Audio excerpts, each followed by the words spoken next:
everyone, and welcome back to Wuggers Shaping History Recap, the only show where you get to learn how much you personally ruin history. Silly isn't here. He had to go all Humpty Dumpty on us and fall off a wall. They're putting them back together, but for the weekend, I guess you'll have to stay with me. Today we're going to be talking about a very wacky period in American history where no one really knew what was going on or what they were doing. They just knew they didn't like each other. Like all good stories, ours began in the year 1796 with the very first election in United States history. Yeah, there might have been 2 elections before this one, but everyone agreed George Washington was really cool, so no one really ran against him. And it's the Federalists versus the Republicans, and they each got their own guy. In the Federalist corner is Alexander Hamilton, who was so Federalist that if he got his way, America would have its own king. In the Republican corners is Thomas Jefferson, who is so Republican, he thinks everyone should have their own pot of French land. words are pronounced As far as the eye can see, and the only thing that the government should ever do is deliver your mail. Now, the Republicans, they're very big fans of what's going on in France, the whole French Revolution thing. No, very French words. Federalists. Those French words are pronounced liberté, égalité, fraternité. Federalists, meanwhile, were not a big fan of the whole French Revolution thing, since they were kind of making a mess of things. And holy shit, did they just chop that dude's head off? These people are nuts. Look at Britain. They're civilized, proper. Everyone knows their place in the hierarchy. We gotta be more like Britain. What was I saying? George Washington? He's not here anymore. So his number 2 guy, John Adams, he's the Federalist candidate, and the Republicans have TJ. That's right, the big man, Thomas Jefferson. But in the end, Adams wins. And, well, wow, he really sucked at being president. He got into a naval war with France.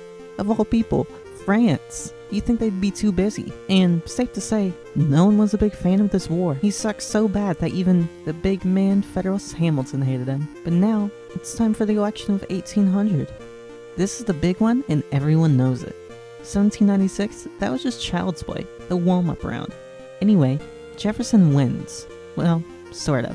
It's actually a tie between Jefferson and his running mate, Aaron Burr. So, someone was supposed to throw away their vote, so that Aaron Burr would have one less elector than Jefferson, but he forgot, and now the House has to decide.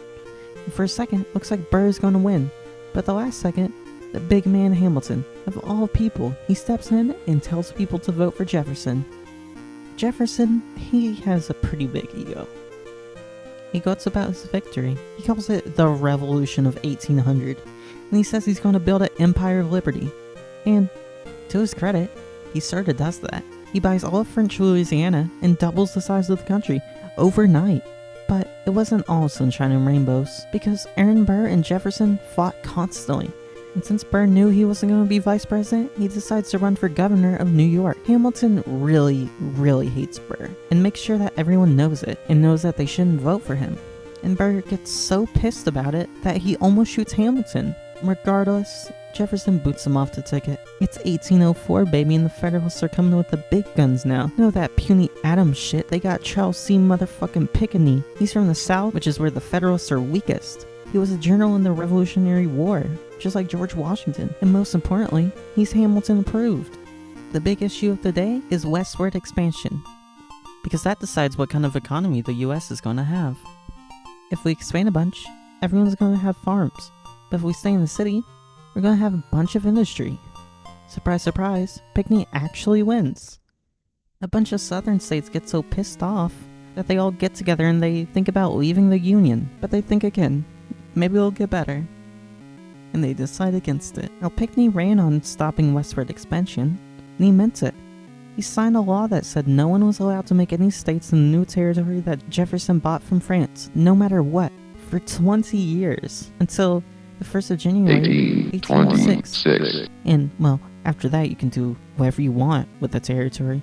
It's not like I'm gonna be alive past that anyway.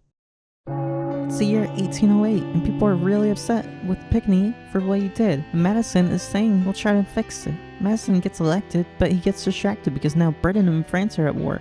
Each tries to join against the British. But Congress says, no, no, no. He says, guys, if you elect me again, I'll declare war on Britain. And the people are like, nah, no thanks. Now, Pickney was the big guns, but the Federalists have a new guy, Rufus King. He's the big guns. And his vice president is the big guy Federalist himself. Hamilton, he's so chill he doesn't even declare war on Britain.